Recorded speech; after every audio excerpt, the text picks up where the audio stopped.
আমাকে একটা টপিক দেওয়া হয়েছে, বলা হয়েছে বান্দার প্রতি আল্লাহর হক কি এবং আল্লাহর প্রতি বান্দার হক কি, এর উপরে আপনি একটু বিশ্লেষণ করবেন। এটা কি গুরুত্বপূর্ণ বিষয় নয় কি? আপনি আমি আল্লাহর বান্দা, আল্লাহ আমাদের থেকে কি চাই? আমি আপনি আল্লাহর বান্দা, আল্লাহর গোলাম, আমরা আবার আল্লাহর থেকে কি চাওয়া উচিত? আল্লাহর প্রতি বান্দার হক কি আর বান্দার প্রতি আল্লাহর হক কি, এর উপরে আমরা কিছু কথা শুনে এখান থেকে বিদায় নেব ইনশাআল্লাহ। আমার ভাইরা, আমার বন্ধুগণ, এখানে আপনাকে একটা কথা আমি আগেই বলে রাখি, বান্দা আল্লাহ রাব্বুল আলামিনের কাছে কিন্তু তাওহীদ চায়, বান্দা আল্লাহ রাব্বুল আলামিনের কাছে কিন্তু তার পরিপূর্ণ ঈমানটা চায়। বান্দা কিন্তু আল্লাহ রাব্বুল আলামিনের আল্লাহ রাব্বুল আলামিন বান্দার কাছ থেকে তার পরিপূর্ণ তাওহীদের স্বীকৃতি চায়। এই জায়গাতে আল্লাহ রাব্বুল আলামিন বান্দার সঙ্গে কোনো কিছুর ছাড় দিতে চান না। আল্লাহ আপনার থেকে নির্ভেজাল তাওহীদ চান। একটা হাদিস আমি শুরুতেই উল্লেখ করতে চাইবো, যে হাদিসটা আপনি পেয়ে যাবেন সহিহ বুখারী হাদিস নাম্বার 5429, সহিহ বুখারী হাদিস নাম্বার 5429। মুয়াজ ইবনে জাবাল রাদিয়াল্লাহু তাআলা আনহু একদিন রাসূলুল্লাহ মুহাম্মদ সাল্লাল্লাহু আলাইহি ওয়াসাল্লামের সঙ্গে যাচ্ছিলেন। যাওয়ার সময় রাসূলুল্লাহ সাল্লাল্লাহু আলাইহি ওয়াসাল্লাম তিনবার মুয়াজকে ডাক দিলেন, মুয়াজ। আল্লাহর নবী বলছেন আমি উপস্থিত আছি। দ্বিতীয়বার বললেন মুয়াজ। আল্লাহর নবীকে বলছে আল্লাহর নবী আমি উপস্থিত আছি। তৃতীয়বার বললেন মুয়াজ। আল্লাহর নবীকে বলছেন আল্লাহর নবী আমি উপস্থিত আছি। তিনবার বলার পর এবার আল্লাহর নবী বলছেন মুয়াজ, তুমি কি জানো বান্দার উপরে আল্লাহ কি অধিকার রাখে, বান্দার উপরে আল্লাহ রাব্বুল আলামিন কি হক রাখে, এটা কি তুমি জানো? মুয়াজ ইবনে জাবাল রাদিয়াল্লাহু তাআলা আনহু বলছে আল্লাহ এবং তার রাসূলই ভালো জানে, আমি জানি না। তখন রাসূলুল্লাহ মুহাম্মদ সাল্লাল্লাহু আলাইহি ওয়াসাল্লাম বললেন, শোনো মুয়াজ, বান্দার প্রতি আল্লাহ এই অধিকারটা রাখে, আল্লাহ এটা চায় যে বান্দা আল্লাহরই শুধু ইবাদত করবে আর তার সঙ্গে কাউকে শিরিক করবে না। কথা এতটুকু বুঝতে পেরেছেন? দ্বিতীয়, আবার মুয়াজ রাদিয়াল্লাহু তাআলা আনহুকে আল্লাহর রাসূল ডাক দিয়ে বলছেন মুয়াজ। আল্লাহর নবীকে মুয়াজ বলছে আল্লাহর নবী আমি উপস্থিত, আপনি বলেন। আল্লাহর নবী এবার বললেন, এবার বলো তো বান্দা আল্লাহর উপরে কি হক রাখে, কি অধিকার রাখে, এটাও কি তুমি জানো? এবারও মুয়াজ বলছে আল্লাহর নবী এটাও আমি জানি না, আল্লাহ এবং তার রাসূলই ভালো জানে। তখন মুয়াজ রাদিয়াল্লাহু তাআলা আনহু আল্লাহর নবী মুহাম্মদ সাল্লাল্লাহু আলাইহি ওয়াসাল্লাম মুয়াজ রাদিয়াল্লাহু তাআলা আনহুকে আল্লাহর নবী সাল্লাল্লাহু আলাইহি ওয়াসাল্লাম বললেন, শোনো মুয়াজ, একটু আগে যে বললাম আল্লাহ বান্দার কাছে তাওহীদ চাই, কেউ যেন তার ইবাদতে শিরিক না করে, তো আল্লাহর এই অধিকারটা যদি কোনো বান্দা দেয়, আল্লাহর এই কথাটা যদি কোনো বান্দা শোনে, এবার আল্লাহ বলছে ওই বান্দা যে আমার সঙ্গে শিরিক করলো না, ওকেও আমি একটা অধিকার দিব, ওকেও আমি একটা হক দিব, ওকেও আমি একটা পুরস্কার দিব। পুরস্কারটা হলো এই, আমি আমার বান্দাকে জাহান্নাম দেব না, ওরে ক্ষমা করে জান্নাত দিয়ে দেব। আরেকবার বলি, আল্লাহ বান্দার কাছে চাচ্ছে তুমি আমার শুধু ইবাদত করবে, কারোর সঙ্গে শরীক করবে না, অন্য গুনাহ হতে পারে। এবার আল্লাহ বলছে যদি আমার এই কথা শোনো তাহলে আমিও কথা দিলাম তোমাকে আমি জাহান্নামে দেব না, তোমাকে আমি জান্নাত দিয়ে দেব। ভাইজান, সব অন্যায় কিন্তু মেনে নেওয়া যায় না। কিছু অন্যায় এমন আছে যে অন্যায়গুলো মেনে নেওয়া যায় না। আল্লাহ অনেক অন্যায় মেনে নেন, পাপ মেনে নেন, মেনে নেবেন, কিন্তু কিছু অন্যায় আছে, কিছু পাপ আছে, আল্লাহ এগুলো মেনে নেবেন না। তার মধ্যে একটার নাম হচ্ছে শিরক। কোন বান্দা যদি শিরক করে আল্লাহ মেনে নেবেন না, মানুষও মেনে নেয় না, মানুষও মেনে নেয় না। বলবেন কিভাবে? আপনাকে উদাহরণ দেই। ধরেন মানুষও অনেক কিছু মেনে নিতে পারে না, আপনি বলবেন আল্লাহ এত কিছু মেনে নিবে, শিরক মেনে নিবে না কেন? তো মানুষও অনেক কিছু মেনে নিতে পারে না রে ভাই। একটু উদাহরণ দিয়ে বুঝাই। ধরেন একটা মেয়েকে বিয়ে দেওয়া হয়েছে একটা ছেলের সঙ্গে, বিবাহ শাদী এইদিকে হয়তো আছে, তো কথা বলেন না, এখনই জমে গেছেন ঠান্ডায়। বিয়ে শাদী আছে তো, বিয়ে হওয়ার পর এবার আপনার হচ্ছে ছেলের কাছে, বিয়ে হওয়ার পর আপনার হচ্ছে ছেলের কাছে মেয়েটা আসলো, আসার পরে নতুন নতুন বিয়ে হয়েছে, মেয়ের একটা স্বভাব খুব অলস, কাপড় চোপড় ধোয়াধাই করতে চায় না। ছেলে গিয়ে বাপকে বলছে আব্বা কোন মেয়ের সঙ্গে বিয়ে দিলেন, এ তো কাজকর্ম ঠিক মতো করে না, আমার কাপড়টা পর্যন্ত ধোয় না, কি করব? বাপ মা বলছে নতুন বিয়ে হয়েছে তো, আর একজনের বাড়ি থেকে এসেছে, ধীরে ধীরে ঠিক হয়ে যাবে বাবা, ধীরে ধীরে ঠিক হয়ে যাবে। ঠিক নয় কি? আচ্ছা, আরেকদিন এবার হয়েছে কি, শীতের সময় বউ রাত্রিবেলা তো ঠান্ডা খাবার খাওয়া যায় না, একটু গরম করে দিলে খেতে মজা লাগে কিনা।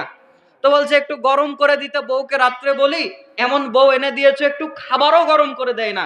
বাবা মা বলছে হোক বাবা হোক, ধীরে ধীরে ঠিক হয়ে যাবে, দেখবে ধীরে ধীরে ঠিক হয়ে যাবে।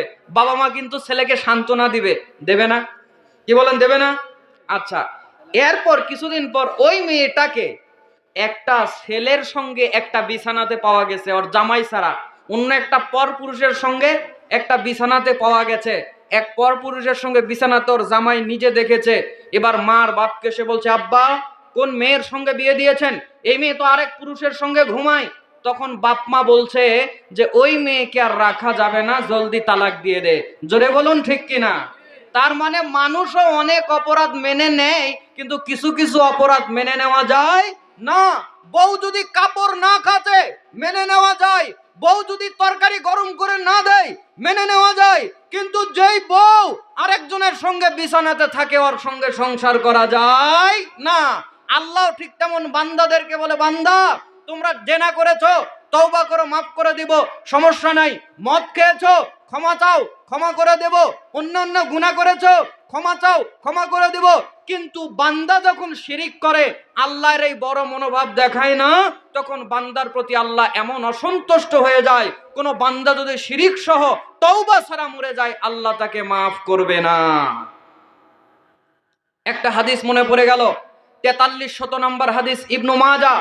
দেখেন ইমানের কত দাম, শিরকের বিরুদ্ধে ইমানকে টিকিয়ে রাখার কত দাম। আল্লাহর নবী মুহাম্মদ সাল্লাল্লাহু আলাইহি ওয়াসাল্লাম একদিন হাদিস বর্ণনা করছেন, যে হাদিসটা তিরমিজির মধ্যে রয়েছে, এবং 4300 নম্বর হাদিস, ইবনু মাজাহ। আল্লাহর নবী সাহাবীদেরকে লক্ষ্য করে বলছেন, সাহাবীরা শোনো।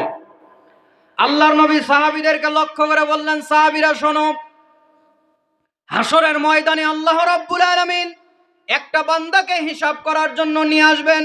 একটা বান্দার বিচার হওয়ার জন্য আল্লাহ রাব্বুল আলামিন বান্দাকে হাসরের ময়দানে হাজির করে দেবেন। বান্দাকে আল্লাহ রাব্বুল আলামিন একটু আড়াল করে ডাক দিয়ে বলবেন, বান্দা তোমার আমলনামার মধ্যে অনেকগুলো গুনাহ আছে রে বান্দা। হাসরবাসী সবার সামনে আল্লাহ রাব্বুল আলামিন লোকটাকে বেইজ্জতি করবেন না, লোকটাকে অপমান করবেন না। হাদিসের শব্দ, আল্লাহ রাব্বুল আলামিন লোকটাকে একটু আড়াল করে নিয়ে আসবেন।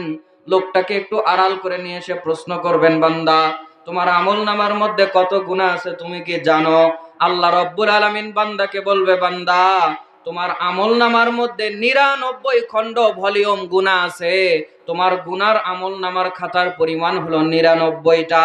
এক একটা খাতা তোমার দৃষ্টি যত দূর যায় তত দূর পর্যন্ত এক একটা খাতার দূরত্ব, গুনার খাতার দূরত্ব এরকম একটা নয়, দুইটা নয়। আমলনামার মধ্যে, এমন আমলনামার মধ্যে 99টা গুনার খাতা আল্লাহ রাব্বুল আলামিন ওই বান্দাকে দেখিয়ে দিবে। জোরে বলেন না নাউযুবিল্লাহ। খাতাগুলা কি এতটুকু এতটুকু? চোখের দৃষ্টি যত দূর যায় এক একটা খাতার দূরত্ব তেমন। এরকম একটা না 99টা? 99টা। আপনারা কথা কি বলছে, ভয় পাচ্ছেন নাকি? কি বলেন, ভয় পাচ্ছেন আপনারা? ভয় পাওয়ার দিন আবার আছে? তাহলে একটু আওয়াজ দিবেন। আমরা তো সেই উম্মাহ, বাতিলরা যাদেরকে পায়ের সঙ্গে দাবিয়ে দিতে চায়, আমরা তো সেই উম্মাহ, আমাদেরকে কেটে ফেলে দিতে চায়। আমের ডালের মতো একটা কাতে গোড়া থেকে 10টা বের হয়, ঠিক নয় কি? আল্লাহ রাব্বুল আলামিন আরেকটা হাদিস বলে নাই, শোনেন। ইবনু মাজাতে রয়েছে, যারা ভয় পাচ্ছেন আওয়াজ দিচ্ছে না তাদেরকে বলছি। ইবনু মাজাহ প্রথম খণ্ডের 10 নম্বর হাদিস, আল্লাহ নবী বলছেন, লা ইয়াজালু তাইফাতুম মিন উম্মতি আলাল হাক্কি মানসুরিনা লা ইয়াদুররুহুম মান খালাফাহুম হাত্তা ইয়াতি আমরুল্লাহি আযজা ওয়া জাল্লা। আল্লাহর নবী বলছেন, নিশ্চয় আমার একটা দল, একটা কওম আমার উম্মতের মধ্যে ওরা হকের উপরে থাকবে, কিয়ামত পর্যন্ত বাতিলরা তাদের কোনো ক্ষতি করতে পারবে না। ওরা বিজয়ী থাকবে, হক সব সময় বিজয়ী থাকবে। বাতিলরা ওদের পিছনে লাগবে, ওদেরকে আটকানোর চেষ্টা করবে, দমানোর চেষ্টা করবে, কিন্তু আল্লাহর নবী বলছেন ওরা আল্লাহর পক্ষ থেকে সাহায্য প্রাপ্ত হতে থাকবে। জোরে বলুন ঠিক নয় কি? এজন্য আমি বলতে চাই, আসুক না যত বাধা, যত ঝড় সাইক্লোন, রাসূলের পথে মোরা চলবই। এ জীবন বাজি রেখে দিনের নিশান মোরা বাংলার আকাশে উড়াবই। মোরা কামানের মুখোমুখি দাঁড়িয়ে, মোরা কামানের মুখোমুখি দাঁড়িয়ে আল্লাহু আকবার বলবো। আসুক না যত বাধা, যত ঝড় সাইক্লোন, রাসূলের পথে মোরা চলবই। এ জীবন বাজি রেখে দিনের নিশান মোরা বাংলার আকাশে উড়াবই। মোদের শরীরে বয়ে জেহাদি রক্ত, প্রাণে প্রাণে বিপ্লবী ঝংকার। আল্লাহু আকবার বলুন। মোদের শরীরে বয়ে জেহাদি রক্ত, প্রাণে প্রাণে বিপ্লবী ঝংকার। তাকবীরে তাকবীরে বাতিলের মসনদ কত ভেঙে করেছি যে চুরমার, কত ভেঙে করেছি যে চুরমার। আসুক না যত বাধা, যত ঝড় সাইক্লোন, রাসূলের পথে মোরা চলবই। এ জীবন বাজি রেখে দিনের নিশান মোরা বাংলার আকাশে উড়াবই। কথা বলুন ঠিক কিনা? আল্লাহর নবী বলছেন, হাসরের ময়দানে আল্লাহ রাব্বুল আলামিন বান্দাকে এনে যখন হাজির করে দিবেন, বান্দার 99 খণ্ড গুনার ভলিউম বান্দার সামনে যখন প্রকাশ করা হবে, বান্দা তখন আল্লাহ রাব্বুল আলামিনের কাছে বান্দা দাঁড়িয়ে যাবে। আল্লাহ ডাক দিয়ে বলবে, ও আমার বান্দা, তোমার আমলনামার মধ্যে একটু তাকায় দেখো। আমলনামার মধ্যে বান্দা যখন তাকায় দেখবে, এতগুলো গুনাহ দেখার পর বান্দা তখন একটু মনে মনে ধোঁক চকিয়ে যাবে। আল্লাহ বান্দাকে প্রশ্ন করবে, রে বান্দা, তোমার আমলনামার মধ্যে যত গুনাহ দেখা যায়, আমার ফেরেশতারা কি বানিয়ে বানিয়ে এই গুনাহগুলো লিখেছে? আল্লাহর কাছে বান্দা বলবে, আল্লাহ, না, আপনার ফেরেশতারা আমার এই গুনাহগুলো বানিয়ে বানিয়ে লেখে নাই। আল্লাহ আবার প্রশ্ন করব, রে বান্দা, তোমার উপরে কি কোনো জুলুম করা হয়েছে? আল্লাহকে তখন বান্দা জবাব দিবে, না গো আল্লাহ, আমার উপরে কোনো জুলুম করা হয় নাই, আমার উপরে কোনো অত্যাচার করা হয় নাই। আল্লাহ রাব্বুল আলামিন বলছে, বান্দা, তোমার এইবার এই 99 খণ্ড ভলিউমকে ওজনের পাল্লার একদিকে তুলে দেব। আজকে তোমার গুনার নেকিগুলার আমি আজকে ওজন করব, হিসাব করব, নিকাশ করব। আল্লাহকে বান্দা ডাক দিয়ে বলবে, আল্লাহ, আমার এতগুলো গুনার সামনে আমার কোন নেকিটাকে তুমি দাঁড় করায় দেবে? মানে বান্দা বুঝাতে চাইবে আমার আর বাঁচার কোনো উপায় নাই, আমার আর কোনো নেকি নাই। তখন আল্লাহ রাব্বুল আলামিন বলবে, রে বান্দা, তোমার একটা নেকি আমি আজকে পর্যন্ত জমা করে রেখেছি। আজকে এক পাল্লাতে তোমার ওই একটা নেকিকে কাগজের টুকরা বানায় তুলে দেব, আর একদিকে 99 খণ্ড ভলিউম গুনাহকে তোমার আর একদিকে তুলে দেব। জোরে কন্না মারহাবা। একদিকে এক টুকরা কাগজ, আল্লাহ বলবেন ওইটা নেকি করে, হাদিসের শব্দ, ওই নেকিকে কাগজ বানায় একদিকে তুলে দিবেন। আর 99 খণ্ড গুনাহ আল্লাহ রাব্বুল আলামিন আর একদিকে তুলে দিবেন। আপনাদের কি মনে হয় এইটার হিসাব নিকাশ করার দরকার আছে? 99 খণ্ড এত বড় ভলিউম গুলো গুনার, আর একদিকে একটা ছোট্ট একটা নেকির কাগজের টুকরা যেটা আল্লাহ বানায় দিল, ওইটার আর কি ওজন হতে পারে? বান্দাও আশ্চর্য হয়ে যাবে। দেখেন আল্লাহর নবী কি বলছেন, যখন আল্লাহ রাব্বুল আলামিন একদিকে ওই 99 খণ্ড গুনাহ তুলে দিবে, আর একদিকে ওই কাগজের টুকরাটা আল্লাহ রাব্বুল আলামিন তুলে দিবে, আশ্চর্য ব্যাপার হলো ওই কাগজের টুকরাটা ভারী হয়ে যাবে, 99 খণ্ড ভলিউম গুনাহ হালকা হয়ে যাবে। বান্দা হয়রান হয়ে যাবে, আশ্চর্য হয়ে যাবে, আমার এতগুলো গুনার সামনে ছোট্ট একটা কাগজের টুকরা কেমন করে এত ভারী হয়ে যায়? আল্লাহর নবী বলছেন, আল্লাহ সেই দিন বান্দাকে বলবে, বান্দা, এইটা হচ্ছে তোমার ঈমান, যেটা তুমি বলেছিলে আশহাদু আল্লা ইলাহা ইল্লাল্লাহ ওয়া আশহাদু আন্না মুহাম্মাদান আবদুহু ওয়া রাসূলুহু। তুমি তোমার এই যে ঈমানটা দুনিয়ার বুকে এনেছিলে, ঈমান আনার পর কোনো শিরিক করো নাই, কোনো গাছের কাছে গিয়ে মাথা নত করো নাই, কোনো উঁচা কবর দেখে গিয়েই মাথা নত করো নাই।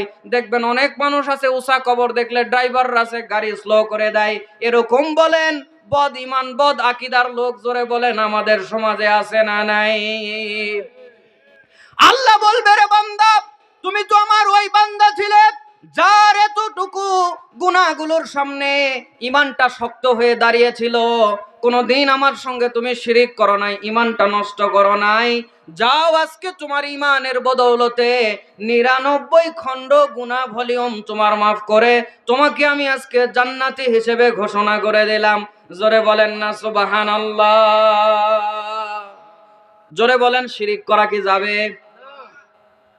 আমার ভাইরা, আমাদের সমাজে শিরিক আছে না?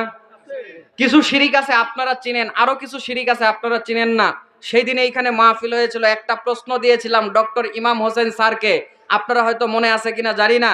যেই প্রশ্নে লেখা ছিল যে অনেক মানুষ একজন আরেকজনের জন্য জীবন দিতে চায়, জীবন দিয়ে মরতে চায়, এটা কি দেওয়া যাবে? এটা কি দেওয়া, এই কথা কি বললে মানুষের ঈমান থাকবে? এমন একটা প্রশ্ন করা হয়েছিল, আপনাদের মনে আছে কিনা জানি না। আমার মনে আছে, কারণ ওই প্রশ্নটা আমি করেছিলাম। কথা কি আমার বুঝতে পেরেছেন? কত ছেলে পেলে আছে না, প্রেম করে বলে তোমার জন্য আমি জীবন দিয়ে দেব, তুমি যা পারো করো, তোমাকে ছাড়া আমি বাঁচবো না। জোরে বলেন আছে না নাই? আছে তো। আপনাদের কি মনে হয় এই কথাও কি বলা যাবে? জীবন দিতে হবে একমাত্র কার জন্য? তিনি কিন্তু সেদিন বলেই দিয়েছিলেন, এটাও কিন্তু শিরকুল মুহাব্বার মধ্যে পড়ে যাবে। এইটাই আমি তার কাছ থেকে একটু ক্লিয়ার করে নিতে চাচ্ছিলাম। তাহলে আমরা মনে করি কোনো জায়গাতে শিরিক নাই, অথচ আপনার ছেলে রাত্রিবেলা যখন রাত্রি লাগে, লেপের নিচে অর্থ পোস্ট অফিস, কথা আমার মনে বোঝেন নাই, আর ল্যাপের নিচে পোস্ট অফিস, এখান থেকে এসএমএস করে চলে গেছে ওই খুলনা, খুলনা থেকে এসএমএস করে চলে এসেছে রাজশাহী রাতের বেলা। আমার ভাইরা জানালা দরজা সব বন্ধ, কোন দিক দিয়ে গেল আল্লাহই ভালো জানে। ও ল্যাপের নিচে পোস্ট অফিস করে নিয়েছে, আবার বলছে আরেকজনের জন্য জীবন দিব।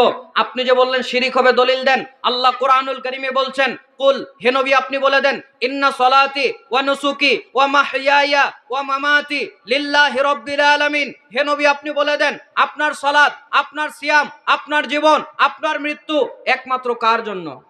জোরে বলুন না, কার জন্য? তাহলে কোনো মানুষের জন্য জীবন দিতে চাওয়া যাবে? যাবে না। আমাদের সমাজে অসংখ্য শিরিক রয়েছে, মানুষের জন্য জীবন দিতে চাওয়া এটাও একটা শিরক হবে। আমার ভাইরা, উঁচা উঁচা কবর দেখে মাথা নত করা, মান্নত করা শিরক হবে। আমার ভাইরা, এগুলোর নামে মুরগি, গরু, ছাগল, পোলাও যা মান্নত করবেন শিরিক হবে, জান্নাতে যেতে পারবেন না। আল্লাহর নবী বলেছেন, এই হাদিসটা আপনি পেয়ে যাবেন ইবনু মাজাতে, পেয়ে যাবেন এই হাদিসটা আপনি পেয়ে যাবেন মিশকাতুল মাসাহাবির মধ্যে। মিশকাতুল মাসাহাবি প্রথম খণ্ডের 38, 39, 37, 38, 39 নম্বর হাদিস খুলে দেখবেন। রাসূলুল্লাহ মুহাম্মদ সাল্লাল্লাহু আলাইহি ওয়াসাল্লাম দুনিয়ার উম্মতদেরকে ডাক দিয়ে বলছেন, দুনিয়ার মানুষদেরকে ডাক দিয়ে বলছেন, মান মাতা লা ইউশরিক বিল্লাহি শাইয়্যা দাখালাল জান্নাহ। যেই ব্যক্তি একমাত্র আল্লাহ রাব্বুল আলামিনের সঙ্গে কাউকে শিরিক সাব্যস্ত করবে না, মান মাতা লা ইউশরিক বিল্লাহি শাইয়্যান দাখালাল জান্নাহ। যেই ব্যক্তি আল্লাহ রাব্বুল আলামিনের সামনে কোনো শিরিক স্থাপন করবে না, শিরিক করবে না, আল্লাহ রাব্বুল আলামিন তাকে জান্নাত দিয়ে দিবেন। জোরে বলেন না সুবহানাল্লাহ। ওয়ামান মাতা লা ওয়ামান মাতা, প্রথমে কি বলেছি? মান মাতা ইউশরিক বিল্লাহি শাইয়্যা দাখালান নার, এখানে লা বলি নাই, ইউশরিক বিল্লাহি শাইয়্যা দাখালান নার। আল্লাহ নবী বলছেন, যে ব্যক্তি আল্লাহর সঙ্গে বিন্দু পরিমাণ শিরিক করবে ওই ব্যক্তি জাহান্নামে যাবে। পরে আল্লাহ নবী বলছেন, ওয়ামান মাতা লা ইউশরিক বিল্লাহি শাইয়্যান দাখালাল জান্নাহ। যেই ব্যক্তি আল্লাহর সঙ্গে বিন্দু পরিমাণ শিরিক করবে না ওই ব্যক্তি জান্নাতে যাবে। জোরে বলেন না সুবহানাল্লাহ। এখন কথা হলো, এটা হলো বান্দার হক। সময় যত অল্প ইতি করে নিচ্ছি। এটা হলো বান্দার হক। বান্দা আল্লাহ রাব্বুল আলামিনের ইবাদত করবে, তার সঙ্গে কোনো শিরিক করবে না। আল্লাহ এটা বান্দার কাছ থেকে চাচ্ছে। এবং কোরআনুল কারীম সূরা মায়েদা 5 নম্বর সূরার 72 নম্বর আয়াতে আল্লাহ রাব্বুল আলামিন বলছেন, ইন্নাহু মাইয়ুশরিক বিল্লাহ ফাকাদ হারামাল্লাহু আলাইহিল জান্নাহ। যেই ব্যক্তি আল্লাহ রাব্বুল আলামিনের সঙ্গে শিরিক করে, আল্লাহ তার উপরে জান্নাতকে হারাম করে দেন। একবার বলেন না নাউযুবিল্লাহ। সুতরাং আমরা আল্লাহর হক যেটা দিতে রাজি আছি তো। আল্লাহর হক হলো আমার ইবাদত করবে, ইবাদতে কাউকে শরীক করবে না, আমার কাছে একমাত্র দোয়া করবে। দুনিয়ার কারো ওসিলার প্রয়োজন নেই, কোনো মাধ্যম ধরার প্রয়োজন নেই, কোনো হুজুর ধরার প্রয়োজন নাই, কোনো কলা গাছ ধরার প্রয়োজন নাই, কাউকে ধরার প্রয়োজন নাই। বান্দা আল্লাহর কাছে দোয়া করবে, আল্লাহ বান্দার দোয়া কবুল করে নিবে। জোরে বলুন ঠিক কিনা? এখানে একদল লোক আছে যুক্তি দেয়, বলে ওই উকিল না ধরলে কি হাকিমের কাছে যাওয়া যায়? কথা বলুন। এই ট্যাবলেট কিন্তু সবাই গিলে। বলছে তুমি প্রধানমন্ত্রীর কাছে যাবে, সরাসরি যেতে পারবে? কি বলেন? প্রশ্ন করে না? আপনারা মনে হয় জীবনেও শোনেন নাই। এই যে লোকটা বলল যে উকিল না ধরলে কি হাকিমের কাছে যাওয়া যায়, দুনিয়াবী দিক থেকে কিন্তু কথা সত্য, ঠিক না? উকিল না ধরলে হাকিমের কাছে যাওয়া যায় না। তো এখন আপনি এই কথার দ্বারা কি বুঝাইতে চাইলেন? যে উকিলের কাছে গেলে, উকিলের কাছে ছাড়া যেরকম হাকিমের কাছে যাওয়া যায় না, বিচারপতির কাছে যাওয়া যায় না, আপনি বললেন দুনিয়াতে একটা মাধ্যম না ধরলে আল্লাহর কাছে যাওয়া যায়। কি কথা তাই নয়? তাহলে একটু হিসাব করে দেখি তো, হিসাবটা কি হয়। আপনি তার মানে উকিলের জায়গাতে হুজুরকে রাখলেন, আর হাকিমের জায়গাতে আল্লাহকে রাখলেন, ঘটনা তাই নয়? তো দুনিয়ার উকিল হাকিমের সম্পর্ক কি? দুনিয়াতে যখন বিচার হয়, উকিল হাকিমের বিচার হবে, একটা লোক অপরাধী হয়ে দাঁড়িয়েছে, হাকিম যে বিচারক উনি এখন বিচার করবে, কাজী যে উনি বিচার করবে, বিচারপতি যে উনি বিচার করবে। এখন দুই দিক থেকে দুইজন দাঁড়িয়ে গেছে উকিল, একজন বলছে অপরাধী আর একজন বলছে অপরাধী। কথা কি আমার বোঝেন? অপরাধী নয়। এখন এই বিচারপতি কি জানে উনি দোষী কি দোষী না? জানে না তো। জানে কি? জানে না। তো এই জন্য এখন দুইজন দুই দিকের পক্ষ থেকে প্রমাণ দেয়, এ বলে এইটা ওইটা দিয়ে বলে অপরাধী, ও বলে এইটা ওইটা প্রমাণ দিয়ে বলে অপরাধী নয়। এখন ওই আপনার প্রমাণ যেগুলো আছে, এই প্রমাণগুলোর উপরে ভিত্তি করে যেই দিকে উকিলে হাকিমের মনে হয় যে এই দিকটা ঠিক, ওই দিকে রায় দেয়। ঘটনা বলেন ঠিক নয় কি? তাহলে আপনি ওই উকিলের জায়গাতে রাখলেন হুজুরকে, হাকিমের জায়গাতে রাখলেন আল্লাহকে। তার মানে আপনি বলতে চাচ্ছেন আল্লাহ আপনার ব্যাপারে জানে না, তাই নয় কি? আল্লাহ আপনার ব্যাপারে জানে না। এই হুজুর যদি আল্লাহর সাথে একটু পরিচয় করে দেয়, যে হাকিম যেরকম উকিল যেরকম করে দিল, বলে দিল যে দোষী কি দোষী না, তো এই হুজুর যদি আল্লাহর সাথে একটু পরিচয় করিয়ে দেয়, তখন আল্লাহ বুঝবে যে আমার বান্দাটা ওই অমুক রাজশাহী অমুক ওই জায়গার লোক, বা ওই জয়পুরহাটের অমুক জায়গার লোক। এই মাঝখান দিয়ে একটা হুজুর আল্লাহর সাথে পরিচয় না করে দিলে আল্লাহর বুঝতে পারবে না যে লোকটা ভালো না খারাপ, কোন জায়গা থেকে আসে। একটা হুজুর বলবে আল্লাহ এই যে এটা আমার মুরিদ, আমার বান্দা, আমার হচ্ছে কি হলো ভক্ত মুহিব্বিন, তোমার সঙ্গে পরিচয় করে দিলাম, এর গুনাটুনা মাফ করে দাও বা নেকিগুলা কবুল করে নাও, তারপর আল্লাহ চিনবে, এর আগে চিনবে না। ঘটনা কি তাই? এই কথা যে বিশ্বাস করবে, ঈমান কি ওর থাকবে? আল্লাহ নাকি অন্তরের খবর জানে, ওকেই প্রশ্ন করেন, ভাই আল্লাহ অন্তরের খবর জানে, কোরআনে আছে, আপনি কি জানেন না? বলবে হ্যাঁ, আল্লাহ তো অন্তরের খবরও জানে। তো আল্লাহ অন্তরের খবর জানে, আর একজন পরিচয় করিয়ে না দিলে, একজনের মাধ্যম ধরে আল্লাহর কাছে না গেলে আল্লাহ কবুল করবে না। এর চাইতে গাঁজাখুরি আর মুশরিক মার্কা কথা আর কিছু হতে পারে না। আপনারা কিন্তু এই ট্যাবলেটটা গিলেন ভাই, কেউ যদি এই ট্যাবলেট গিলেন ঈমান থাকবে না, বেঈমান। খন্দকার আব্দুল্লাহ জাহাঙ্গীর রহিমাহুল্লাহর একটা বই রয়েছে, আপনার হচ্ছে কি হলো ইসলামিক আকীদা, ওই বইটা আপনি পড়বেন। ওনার প্রায় বইগুলোর মধ্যে তারপর ইসলামিক আকীদা বইটাতে বেশি করে ভালো করে বলা আছে যে এই ব্যাপারগুলো আমরা যেগুলো মনে করি সাধারণ, আসলে এগুলো সাধারণ নয়, এগুলো ঈমান কেড়ে নেয়। সুতরাং আজকের পর থেকে যদি কেউ এই যুক্তি দেয় যে ওই হাকিম ধরতে গেলে একটা মাঝখানে উকিল ধরা লাগে, না হলে যে এরকম হাকিমকে পাওয়া যায় না, মাঝখানে কাউকে একটা না রাখলে আল্লাহর কাছে যাওয়া যাবে না, এরকম কথা যদি কেউ বলে, আমি যেইভাবে বুঝালাম আপনি কি একটু বুঝাতে পারবেন না? যারা বিশ্বাস করে ঈমান থাকবে না, আল্লাহ হেফাজত করুক, বলেন আমিন। আলোচনার একটা পয়েন্ট শেষ করলাম, বান্দা আল্লাহর কাছে চাচ্ছে, বান্দা তুমি আমার ইবাদত করবে, ইবাদতে কোনো শিরিক করবে না। আলোচনার দ্বিতীয় পয়েন্ট, আল্লাহ শিরিক করব না, কথা দিলাম। আপনার এই অন্য কোনো গুনাহ যদি আমাদের দ্বারা হয়ে যায়, যেতে পারে, কিন্তু শিরিক করব না আল্লাহ, তাহলে আমাদের কি উপকার হবে বলেন? আল্লাহ বলছে তোমাদেরকেও আমি ক্ষমা করে জান্নাত দিয়ে দেব। হাদিসটা আপনি কোথায় পাবেন? ইবনু মাজাহ, হাদিস নাম্বার 4244। হাদিসের রাবি আবু হুরায়রা রাদিয়াল্লাহু তাআলা আনহু, তিনি বলছেন আল্লাহর নবী মুহাম্মদ সাল্লাল্লাহু আলাইহি ওয়াসাল্লাম বলেছেন, একটা বান্দা যখন অন্যায় করে, একটা বান্দা যখন পাপ করে, নুকতাতুন সাউদা ফি কলবি, একটা বান্দা যখন শিরিক করে, একটা বান্দা যখন কুফর করে, একটা বান্দা যখন জেনা করে, একটা বান্দা যখন মদ খায়, নুকতাতুন সাউদা ফি কলবি, তার অন্তরের মধ্যে একটা কালো দাগ পড়ে যায়। আল্লাহ রাব্বুল আলামিন ওই বান্দাগুলোকে ক্ষমা করে দেন যেই বান্দাগুলো এই গুনাহ করার পরেও আল্লাহর কাছে ক্ষমা চায়। জোরে বলেন না সুবহানাল্লাহ। এখন কথা হলো, অনেকেই আমরা শিরক করে ফেলতে পারি, করে ফেলেছি, কি বলেন শিরকের গুনাহ কি আল্লাহ মাফ করে কি করে না? করে তো। আপনি দলিল পেয়ে যাবেন সূরা নিসা 48 নম্বর আয়াত, আপনি দলিল পেয়ে যাবেন সূরা নিসা 116 নম্বর আয়াত। আল্লাহ বলছেন আমি বান্দার শিরকের গুনাহ মাফ করি না, এছাড়া যে কোনো গুনাহ যাকে ইচ্ছা ক্ষমা করে দেয়। এই কথার মানে হচ্ছে দুনিয়াতে কোনো মানুষ শিরিক করে যদি আল্লাহর কাছে তওবা করে, ক্ষমা হবে, কিন্তু কোনো মানুষ যদি শিরিক সহ মরে যায়, আল্লাহ রাব্বুল আলামিন ওই বান্দাকে আর মাফও করবে না, জান্নাতেও দিবে না। কোনো মানুষ যদি তামিমা নিয়ে মারা যায়, অর্থাৎ আমাদের প্রচলিত কথায় যদিও এটা তাবিজ, কিন্তু এগুলো আসলে তামিমা, এগুলোর মধ্যে লেখা থাকে, বিভিন্ন সাংকেতিক চিহ্ন দেওয়া থাকে, হামান লেখা থাকে, ফেরাউন লেখা থাকে, বিভিন্ন শব্দ ইত্যাদি লেখা থাকে।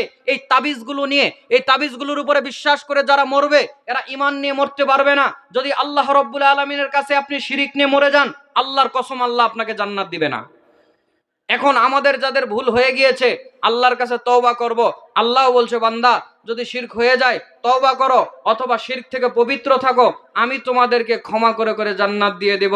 আর দু একটা হাদিস বলেই আমি আলোচনাকে শেষ করে দেব।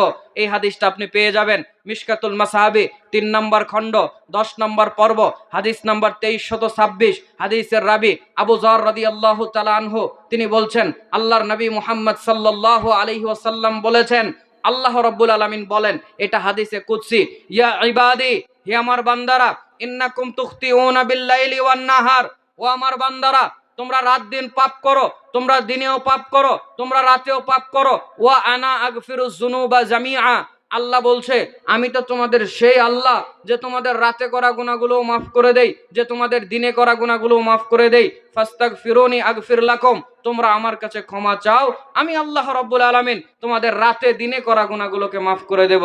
জোরে বলেন না সুবহানাল্লাহ। আল্লাহর নবী ডাক দিয়ে বলছেন, শুধু তাই নয় বান্দারা, যদি তোমরা আল্লাহ রাব্বুল আলামিনের সামনে এমন অবস্থায় হাজির হতে পারো, তোমাদের অনেক গুনাহ রয়েছে, তোমাদের অনেক পাপ রয়েছে, রাতেও তোমরা পাপ করেছো, দিনেও তোমরা পাপ করেছো, তোমাদের পাপের কোনো অন্ত নাই, তোমাদের গুনার কোনো অন্ত নাই, এই পরিমাণ গুনাহ নিয়েও তোমরা যদি আল্লাহর সামনে হাজির হয়ে যাও, আমার আল্লাহ রব্বুল আলামিন আল্লাহ তোমাদের সেই গুনাহগুলো পাপ ক্ষমা করে দিতে রাজি আছে। আপনি হাদিস পেয়ে যাবেন, হাদিসটা আপনি তিরমিজি খোলেন 3541 নম্বর হাদিস আপনি খোলেন, পেয়ে যাবেন। আল্লাহর নবী ডাক দিয়ে বলছে, দুনিয়ার মানুষ, ইবনু আদম, হে আদমের সন্তানেরা, তোমরা যদি গুনাহ করো, তোমাদের গুনাহগুলো যদি আসমান পর্যন্ত পৌঁছে যায়, ইবনু আদম, আদম সন্তান তোমরা শুনে রাখো, গুনাহগুলো যদি তোমাদের আসমান পর্যন্ত পৌঁছে যায়, সুম্মা তুবতুম, এরপরেও যদি তোমরা আমার কাছে ক্ষমা চাও, আমার কাছে যদি তোমাদের মনে হয় আসমান পর্যন্ত এত পাপ যাওয়ার পরেও তোমাদের উচিত আল্লাহর কাছে ক্ষমা চাওয়া, ওই পরিমাণ পাপ করেও যদি আমার কাছে ক্ষমা চাও, আমি আল্লাহ রব্বুল আলামিন তোমাদের ওই সম পরিমাণ পাপও আমি আল্লাহ মাফ করে দেব। একবার জোরে বলেন না সুবহানাল্লাহ। এই হাদিসেরই পরের অংশ, আল্লাহ নবী বলছেন, ইবনু আদম, ইন্নাকা লাউ লাকিতানি বিকরাবিল আরদি খাতায়া সুম্মা লাকিতানি লা তুশরিকু বিহি শাইয়্যা। এবার খেয়াল করুন, আল্লাহ নবী এবার ডাক দিয়ে বলছেন, আল্লাহ রব্বুল আলামিন পরের বাক্যে দুনিয়ার মানুষ শুনে রাখো বলেছে, আল্লাহ ডাক দিয়ে বলছে, ও আমার বান্দারা, তোমরা যদি আমার সঙ্গে দেখা করো এমন অবস্থায় তোমাদের গুনাহগুলো আসমান আর জমিন যত বড়, তোমাদের গুনাহগুলো ততগুলো হয়ে গিয়েছে, আসমান আর জমিনের মধ্যে যত ফাঁকা জায়গা, আল্লাহর সামনে অত পরিমাণ গুনাহ নিয়ে তোমরা হাজির হয়ে গিয়েছো, কিন্তু লা ইউশরিক বিল্লাহি শাইয়্যা, তোমরা আল্লাহর সঙ্গে বিন্দু মাত্র শরীক করো নাই, আল্লাহর সঙ্গে বিন্দু মাত্র তোমরা শিরিক না করে আল্লাহর সামনে হাজির হয়ে গিয়েছো। আল্লাহ রব্বুল আলামিন ডাক দিয়ে বলে, বান্দা, লা আতাইতুকা বিকরাবিহা মাগফিরা, তোমার সামনে আমি আল্লাহ সেই দিন শিরিকের গুনাহ যদি না থাকে, আমি আল্লাহ তোমার সামনে দুনিয়া পরিমাণ আসমান পরিমাণ ক্ষমা নিয়ে আমি তোমার সামনে হাজির হয়ে যাব। জোরে বলেন না সুবহানাল্লাহ। হয় নাই, হয় নাই, আর একবার আওয়াজ করে বলেন না সুবহানাল্লাহ। আজানের জন্য কি মাইক বন্ধ আছে না? থাক, যাক মাশাআল্লাহ, অল্প কিছু আর 10 মিনিট বলি নাকি? 7:30টায় সালাত 25 পর্যন্ত বলি, তারপর যাদের ওযু করার প্রয়োজন করে নেবেন ইনশাআল্লাহ। আমার ভাইরা, তাহলে এইবার খেয়াল করুন, আল্লাহ আরেকটা কথা বলল, কি বলল? বান্দা, তুমি আমার সঙ্গে এমন অবস্থায় দেখা করেছো, মানে মারা গিয়েছো, যে তোমার আমল নামার মধ্যে অনেক গুনাহ আছে, কিন্তু ওই গুনাহগুলোর মধ্যে শিরিক নাই, ওই গুনাহগুলোর মধ্যে শিরিক নাই। তো আল্লাহ বলছে কত গুনাহ জানেন? আসমান আর জমিনের মধ্যে যত ফাঁকা জায়গা, তোমার গুনাহও ঠিক ততগুলো, এতগুলো নিয়ে হাজির হয়ে গিয়েছেন, কিন্তু শিরিক করেন নাই। আল্লাহ বলছে, ঠিক আছে যাও, তুমি তো আমার সঙ্গে শিরিক করো নাই, ওই যে প্রথমে হাদিসটা বললাম, বান্দা তুমি আমার সঙ্গে শিরিক করো নাই, অন্য কোনো গুনাহ হয়ে গিয়েছে, শিরিক যেহেতু করো নাই, গুনাহ অন্য হয়েছে, আমারও তো ওয়াদা ছিল তোমাকে মাফ করে দেব, যাও যাও, আজকে তোমার শিরিক না থাকার কারণে তোমার গুনাহগুলো মাফ করে, আসমান জমিন পরিমাণ গুনাহগুলোকেও মাফ করে জান্নাত দিয়ে দিলাম। জোরে বলেন না সুবহানাল্লাহ। তার মানে একটা উদাহরণ যে দিয়েছি ওইটাও একটু মনে করেন, ওই ওই ওই বউটার অনেক অপরাধ পাপ আপনি আমি মেনে নেই, যেহেতু অন্য কারো বিছানায় শুয়ে থাকলে এটার মেনে নেওয়া যায় না, ঠিক আল্লাহ বলছে, ঠিক আছে অনেক পাপ করেছো, শিরিক করো নাই, ওইরকম নোংরা কাজ করো নাই, যাও যাও, এগুলো তোমার মেনে নেব, তোমাকে ক্ষমা করে জান্নাত দিয়ে দেব। সুতরাং আর দুই একটা হাদিস বলি এই পর্বের উপরে। এই হাদিসটা আপনি পেয়ে যাবেন সহিহ মুসলিম 6 নম্বর খণ্ড 6734 নম্বর হাদিস। যদি বান্দা শিরিক না করে আল্লাহ কত দয়াশীল হবে তার উপরে। রাসূলুল্লাহ মুহাম্মদ সাল্লাল্লাহু আলাইহি ওয়াসাল্লাম বলেছেন, ইন্নাল্লাহা আযজা ওয়া জাল্লা ইয়াবসুতু ইয়াদাহু বিল-লাইলি লিয়াতুবা মুসিউন নাহার ওয়া ইয়াবসুতু ইয়াদাহু বিন-নাহারি লিয়াতুবা মুসিউল লাইল হাত্তা তাতলু আশ-শামসু মিন মাগরিবিহা।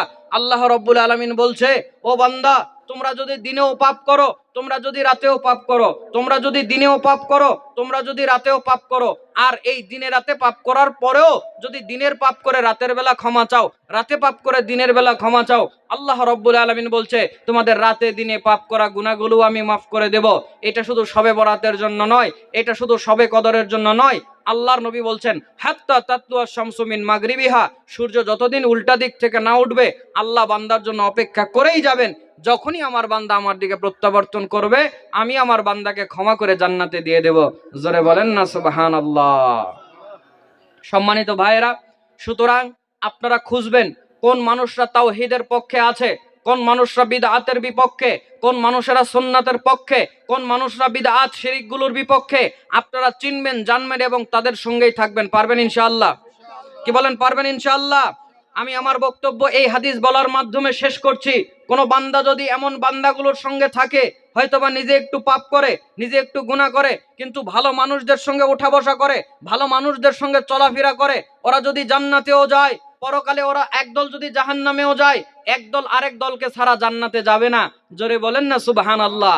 দলিল কোথায়? ইবনু মাজাহ প্রথম খণ্ড ভূমিকা পর্ব 60 নম্বর হাদিস। হাদিসের রাবি আবু সাঈদ খুদরি রাদিয়াল্লাহু তাআলা আনহু, তিনি বলছেন, আল্লাহর নবী বলেছেন, ইযা খাল্লাসাল্লাহুল মুমিনিনা মিনান নার ওয়া আমিনু ফামা মুজাদালাতু আহাদিকুম লিসাহিবিহি ফিল হাক্কি ইয়াকুনু লাহু ফিদ দুনিয়া আশাদ্দা মুজাদালা মিনাল মুমিনিনা লিরাব্বিহিম ফি ইখওয়ানিহিম আল্লাযীনা উদখিলুন নার ক্বালু ইয়াকুলুনা রব্বানা ইখওয়ানুনা কানু ইউসাল্লুনা মাআনা ওয়া ইয়াসুমুনা মাআনা ওয়া ইয়াহুজ্জুনা মাআনা ফাআদখালতাহুমুন নার।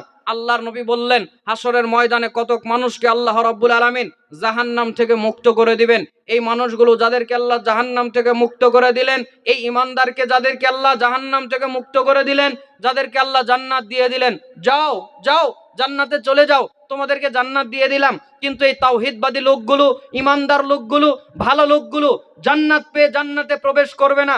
উল্টা এসে আল্লাহ রাব্বুল আলামিনকে কি জানি বলবে। হাদিসের শব্দ আসাদ্দা মুজাদালা। আসাদ্দা মানে কঠিন, আসাদ্দা মানে চূড়ান্ত, আসাদ্দা মানে শক্ত, আসাদ্দা মানে কঠিন ভাবে বলা, মুজাদালা মানে ঝগড়া করা, মুজাদালা মানে তর্ক করা, মুজাদালা মানে কথা কাটাকাটি করা। মানে একদল বান্দা আল্লাহর সঙ্গে কঠিন ভাবে কি জানি বারবার বলবে। কারা বলবে? মিনাল মুমিনিনা, ঈমানদাররা বলবে। কাকে বলবে? লিরাব্বিহিম, তাদের রবকে বলবে। কি ব্যাপারে বলবে? ফি ইখওয়ানিহিম, তাদের ওই সমস্ত ভাইদের সম্পর্কে বলবে। আল্লাযীনা উদখিলুন নার, আল্লাহ যাদেরকে অলরেডি জাহান্নামে ঢুকিয়ে দিয়েছে। আল্লাহ এদেরকে জাহান্নামে দিয়েছে, ওদেরকে জান্নাতে দিয়েছে। ওরা কি জান্নাতে গেছে? কথা কি আমার বুঝতে পারেন? ওরা কি জান্নাতে গেছে? আল্লাহকে বলছে আল্লাহ দেন না জান্নাতে, আল্লাহ দিচ্ছে না। তারা এক পর্যায়ে আল্লাহকে বলবে, ক্বালু ইয়াকুলুনা, আল্লাহর নবী বলছে তারা বলবে, ইয়াকুলুনা জমার সিগা, তারা আল্লাহ রাব্বুল আলামিনকে বলবে প্রতিপালক, তারা আল্লাহকে বলবে রব্বানা প্রতিপালক, ইখওয়ানুনা আমাদের ওই সমস্ত ভাই, কানু ইউসাল্লুনা মাআনা আমাদের সঙ্গে সালাত আদায় করত, ওয়া ইয়াসুমুনা মাআনা আমাদের সঙ্গে সিয়াম পালন করত, ওয়া ইয়াহুজ্জুনা মাআনা আমাদের সঙ্গে হজ পালন করত, ফাআদখালতাহুমুন নার, আল্লাহ আপনি তাদেরকে জাহান্নামে দিয়ে দিলেন। আল্লাহ রাব্বুল আলামিন এক পর্যায়ে তাদেরকে ডাক দিয়ে বলবেন, ইজহাবু, ও জান্নাতীরা যাও, ফাআখরিজু ওদেরকে বের করে নিয়ে আসো, মান আরাফতুম মিনহুম তোমরা জাহান্নামের মধ্যে যাদের যাদেরকে চেনো ওদেরকে জাহান্নাম থেকে বের করে নিয়ে আসো। জোরে বলেন না সুবহানাল্লাহ। এখানেও বোঝার কথা আছে, বেলাইনে হাদিস বলি নাই, এখানেও বোঝার ব্যাপার আছে। তারা জাহান্নামে যাবে, ওই সমস্ত মানুষদেরকেই শুধু খুঁজে বের করবে যাদের ঈমান রয়েছিল এবং তাদের বডি জাহান্নামের আগুন খেয়েছে কিন্তু চেহারা জাহান্নামের আগুন খায় নাই। কেন খায় নাই? ঈমান একটু ছিল তাই। শিরিক করে নাই, ওরাও আল্লাহর সঙ্গে শিরিক করে নাই। মানে পরকালে যাদের শিরিক নাই তাদেরই কিছু কথাবার্তা খাটবে, তাদেরই কিছু আমল চলবে, তাদেরই একটু চেহারা বাকি থাকবে। বাকি যারা শিরিক করে ঈমান ছাড়া মরেছে এদের কিন্তু কোনো লাভ নাই। কথা বুঝতে পারছেন তো? এদের ঈমানের কারণে চেহারাটা জাহান্নামের আগুন খায় নাই, ওরা জাহান্নামে গিয়ে ওই সমস্ত মানুষদেরকে জাহান্নাম থেকে বের করে নিয়ে এসে একসাথে জান্নাতে চলে যাবে। জোরে বলুন না সুবহানাল্লাহ। এখানেও ঈমানের দরকার। আপনার একটা বন্ধু যে আপনাকে জাহান্নাম থেকে বের করে জান্নাতে নিয়ে যাবে সুপারিশ করে আল্লাহর কাছে, ওই জায়গাতেও যদি ঈমান না থাকে কোনো লাভ আছে? সুতরাং আমরা সাহাবীদের মতো যেভাবে ঈমান প্রতিষ্ঠা তারা করেছিল, শিরকের বিরুদ্ধে কঠিন ছিল, কাফের মুশরিকদের বিরুদ্ধে কঠিন ছিল, আমরা কি তাদের মতো হতে চাই কি চাই না? রাসূলুল্লাহ সাল্লাল্লাহু আলাইহি ওয়াসাল্লাম বলেছেন, আজকে বক্তব্যের শেষ হাদিস আমি বলছি, 171 নম্বর হাদিস মিশকাতুল মাসাবি। আল্লাহর নবী বলেছেন, নিশ্চয় আমার উম্মতরা 72, বনি ইসরাইলরা 72 দলে বিভক্ত হয়েছিল, আমার উম্মতরা 73 দলে বিভক্ত হবে। কুল্লুহুম ফিন্নার, সব জাহান্নামে চলে যাবে, ইল্লা মিল্লাতান ওয়াহিদা, একটা দল, একটা কওম তারা জান্নাতে চলে যাবে। আল্লাহর নবীকে প্রশ্ন করা হলো, আল্লাহর নবী তারা কারা? আল্লাহর নবী বললেন, মা আনা আলাইহি ওয়া আসহাবি, তারা হলো ওই সমস্ত মানুষ যারা নবীর মানহাজের উপরে ছিল, নবীর তরিকার উপরে ছিল এবং সাহাবীদের কথা মতো চলেছিল, সাহাবীদের তরিকা মতো চলেছিল, আদর্শ মতো চলেছিল। ওরা জাহান্নামে যাবে না আমার ভাইরা। সুতরাং আমরা সেই সাহাবীদের মতো ইসলাম মেনে আল্লাহর জান্নাতে যেতে চাই। সমস্ত শিরিক বিদআতের সঙ্গে সম্পর্ক ত্যাগ করে আমাদের উপরে যতই কষ্ট আসুক, জুলুম আসুক, আমরা কি তাওহীদের পথ ছেড়ে দেব? আমরা কি শিরকের পথে আবার ফেরত যেতে চাই? চাই না। আমাদের জীবন যাবে, আমাদের মাথা যাবে, সম্পদ যাবে, চাকরি যাবে, ফাঁসির কাজটাও যদি ঝুলানো হয়, আমরা ঈমানদার, কোনোদিন আমাদের ঈমানের সঙ্গে মুশরিকদের সঙ্গে আপোষ করতে রাজি নাই। আমাদের ঈমান কেউ কেড়ে নেবে, আমরা বেঁচে থাকতে আমাদের ঈমানকে আমরা সবল মারতে দেব না। জোরে বলুন ঠিক কিনা? নাসরুম মিনাল্লাহি ওয়া ফাতহুন করিব ওয়া বাশশিরিল মুমিনিন, আল্লাহর পক্ষ থেকে সাহায্য অচিরেই আসবে। আল্লাহ আমাদের সকলকে কবুল করুক, আমাদের সকলকে জান্নাতে একত্রিত করুক, বলেন আমিন। এ বলে আমি আপনাদের কাছ থেকে বিদায় নিচ্ছি। হায়াত যদি থাকে দেখা হওয়া আপনাদের সাথে আরো বাকি রয়েছে, সে পর্যন্ত আপনাদের কাছ থেকে বিদায়